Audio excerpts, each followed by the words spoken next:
ही बाज़ बिहारी से हमेशा रज़ हम रंगदार है। लिट्टी खा गए मिट्टी कोड़े, अरे उर्वर टाल कछार है।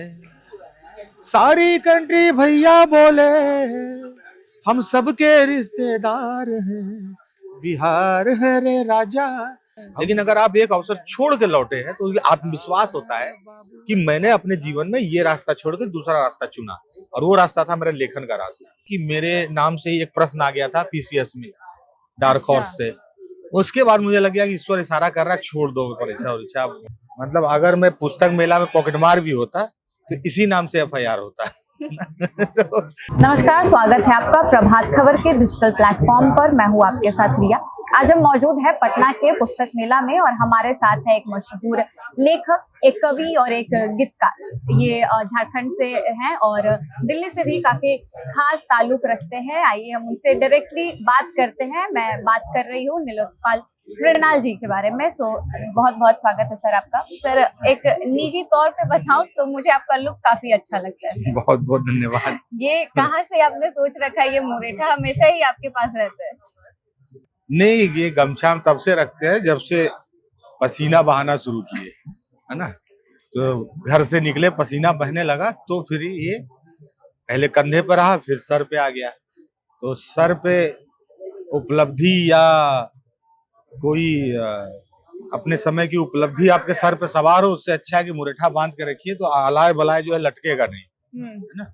तो अब आप अपने काम पे फोकस रखिएगा, इसलिए भी ये काम आता है। सर, आपका लुक भी काफी अच्छा लग रहा है इस गमछे से। बहुत बहुत बहुत। सर, एक सवाल है कि नीलोत्पल मृणाल इतना थोड़ा भारी सा नाम सर बिहार झारखंड में आपने कैसे रख लिया? स और श बोलना ही बहुत डिफिकल्ट है हमारे लिए। मैं तो मूल रूप से देखिए मुंगेर का हूँ, संग्रामपुर मेरा गांव है। अच्छा। और बड़ा साहित्यिक गांव है वहाँ। बचपन से मैंने बुजुर्गों से सुना हिंदी साहित्य के बारे में, और किस तरह से कला संस्कृति के बारे में। गांव में नाटक होना, रामलीला होना, है ना, ये सब होना, मतलब एक एक्टिविटी, सांस्कृतिक क्रियाकलाप गांव में होता रहता। तो मेरा नाम जो है मेरे दादाजी ने रखा। अच्छा। तो ये नाम लेखक होने के बाद मैंने नहीं रखा है। मतलब अगर मैं पुस्तक मेला में पॉकेट मार भी होता तो इसी नाम से एफआईआर होता तो ये नाम जो है लेखक होने के कारण नहीं है, मेरा बचपन से यही नाम है। और नीलोत्पल का अर्थ है नीला कमल। अच्छा। और मृणाल का अर्थ है जो कमल के जो जड़ होते हैं, जड़ है जो नाम, वो है। सर, आपकी एक इंटरव्यू में मैंने सुना था कि आपने हारमोनियम भी सीखा है, और जिस दौरान आपको गुरुजी हारमोनियम सिखाते थे, बंद कमरे में आपको पहलवानी भी सिखाते थे। बिल्कुल बिल्कुल बिल्कुल। इसके पीछे की क्या कहानी है सर? नहीं, उनको लगा कि हारमोनियम मतलब लंबाई था, तो उनको लगता था कि एक एक्स्ट्रा कुछ प्रतिभा हो जाए। हारमोनियम जब बजाने के लिए जुटा है तो बजा ही लेगा जब रुचि है। तो वो पहलवान थे, वो खड़गपुर के रहने वाले थे। और जहाँ अभी हम रहते हैं जिस गांव में, झारखंड में, वहाँ वो भी बसे हुए थे, वो लोग भी 40 साल पहले। तो वही वो बोलते थे कि यार तुम पहलवानी सीख लो, मेरा उम्र हो गया, हारमोनियम हमसे सब सीखने आता है, पहलवानी को सीखता नहीं है, अभी खत्म हो रहा है विधा। तो वही हमको फिर, लेकिन खैर उनका आशीर्वाद, हारमोनियम बजा लेते हैं और पहलवानी नहीं। पहलवानी जीवन में अगर हाथ में कलम है तो कलम और सत्ता की पहलवानी चलती रहती है, वही कर रहे हैं। अच्छा सर। सर, आपने 2005 में ग्रेजुएशन किया है, 2008 में आप गए दिल्ली। 3 साल कैसे लग गया सर आपको ये सोचने के लिए यूपीएससी करना है? नहीं, 3 साल लगा नहीं, 3 साल। सर, आपने ही ये बात कही है कि बिहार और झारखंड का जो बच्चा है, गर्भ से ही पैदा होते के साथ वो यूपीएससी का बांध लेकर चलता है। हाँ, लेकिन मेरे साथ था कि एक तो हारमोनियम बजाए, हाँ, पहलवानी भी सीख ली, क्रिकेट खेले, पहलवानी सीखे, और एक तरह का एक्टिविज्म मेरे जीवन में हमेशा रहा बचपन में। क्योंकि मैं जहाँ रहता हूँ वो आदिवासियों का गांव है चारों तरफ। तो मैंने देखा बचपन से कि किस तरह से मैं मुख्य धारा में हूँ। मैं जिस घर में जन्म लिया, कोई अभाव नहीं है, और मेरे घर के ठीक 200 मीटर से शुरू हो जाता है आदिवासियों का गांव। तो एक तरह का एक्टिविज्म मेरे जीवन में लगा रहा। तो वो सब करते करते मुझे निर्णय लेने में थोड़ा सा वक्त लग गया कि मुझे सिविल सर्विसेज के लिए जाना चाहिए कि नहीं जाना चाहिए। लेकिन अंततः यही तय हुआ कि जाना चाहिए। हाँ। और मैं गया भी।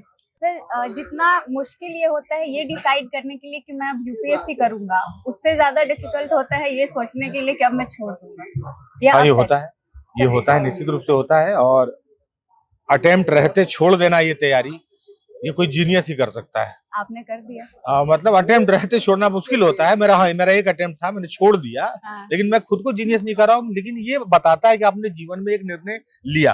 क्योंकि जब अटेम्प्ट खत्म हो जाए, जब अवसर खत्म हो जाए, तो हर कोई लौटता है। लेकिन अगर आप एक अवसर छोड़ के लौटे हैं तो ये आत्मविश्वास होता है कि मैंने अपने जीवन में ये रास्ता छोड़ के दूसरा रास्ता चुना, और वो रास्ता था मेरा लेखन का रास्ता।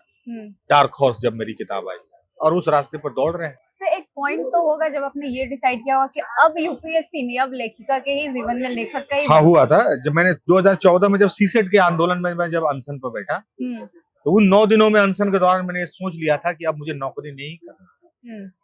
और उसके बाद फिर 2 साल के बाद एक घटना हुई कि मेरे नाम से ही एक प्रश्न आ गया था पीसीएस में, डार्क हॉर्स से। उसके बाद मुझे लग गया कि ईश्वर इशारा कर रहा है, छोड़ दो परीक्षा और इच्छा, हो गया बस अब लग जाना इधर ही। हाँ, तो फिर मैंने वो निर्णय ले लिया कि नहीं करना। सर, एक दिल्ली आपके लिए एक और चीज के लिए खास है, आपकी धर्मपत्नी वहीं मिली थी आपको। उनके बारे में कुछ बताइए, क्योंकि एक बिहार और झारखंड का लेखक का तो अलग ही लव स्टोरी होगा। नहीं, अलग क्या है, बस वो नौकरी में है, अभी मध्य प्रदेश में है, पुलिस में है, नौकरी में है। और हम लोग मिले तो मेरी किताब की पाठिका थी। तो जो होता है एक सामान्य तरीके से, कोई अद्भुत नहीं। अब हम लोग सैयारा और क्या बोलते हैं, अभी कौन धनुष का फिल्म आया, वो सब तो है नहीं ना। बिल्कुल। सर, आपने अभी अभी कहा कि वो मेरी पाठिका थी, लेकिन आपने इससे पहले कहा है कि एक लेखक पुलिस वाले से शादी नहीं किया, एक पुलिस वाली जो है वो लेखक से हाँ, शादी। तो वही इसीलिए वो पाठिका थी, तो उनको निर्णय लेना था कि करना है कि नहीं करना। तो उनका इंटरव्यू कभी करिएगा तो पूछिएगा काहे कर लिए। आप करा दीजिए सर, लाइन अप हम कर लेंगे। ठीक है। तो सर, अभी जो आपकी एक पुस्तक आने वाली है उसके बारे में कुछ बताएंगे? हाँ, अभी जो चौथी किताब आने वाली है, ये मैं बता सकता हूँ अभी कि वो युवाओं के जीवन पर केंद्रित है। वैसे युवा जो पढ़ लिख चुके हैं और अब नौकरी के अवसर में, कोई सरकारी नौकरी का प्रयास कर रहा है, कोई प्राइवेट में है, कोई सेना में जा रहा है ना, तो वैसे युवा जब चौराहे पर खड़े होकर अपने जीवन के अलग अलग क्षेत्रों में जाने के लिए जिस जटिल मनोद्वंद में है, उसको लेके मैंने ये उपन्यास लिखा है। अच्छा। वर्तमान भारत के अंदर जो सामाजिक चीजें जो दृष्टिगोचर हो रही हैं उस पर उसको लिखा है। उसमें जात पात भी है, उसमें किसानी भी है, उसमें राजनीति भी है, उसमें आज की स्वास्थ्य व्यवस्था भी है, उसमें आज की स्कूल की व्यवस्था भी है ना। उसमें एक उलझन है युवा के सामने कि अगर 2-3 विकल्प हो, हम कहाँ जाएं। उस विकल्पों के उलझन में खुद को खत्म कर देने वाला युवा भी है, जो घिस के जिसकी उम्र खियाए जा रही है, खत्म होते जा रही है ना। तो ऐसे लोगों की कहानी है। सर, आप लेखक के बारे में तो बहुत हमने बात कर ली, आप कवि भी हैं और गीतकार भी हैं। बिहार कैसा लगता है सर आपको? अरे यहाँ अपने अंदाज में सर। यार, वो मेरा गीत है ना, बिहारी से हमेशा रसे हम रंगदार है, लिट्टी खा गए मिट्टी कोड़े, अरे उर्वर टाल कछार है। सारी कंट्री भैया बोले हम सबके रिश्तेदार हैं, बिहार है रे राजा हम बिहार हैं, बिहार है रे बाबू हम बिहार हैं। बहुत खूब सर, बहुत बहुत धन्यवाद सर आपका हमारे चैनल पे आने के लिए, बहुत बहुत शुक्रिया। तो ये थे हमारे साथ नीलोत्पल मृणाल जी। ऐसे ही और वीडियोस के साथ आपके बीच आते रहेंगे। देखते रहिए प्रभात खबर डिजिटल। धन्यवाद। प्रभातखबर.com, विश्वास वही, रफ्तार नहीं।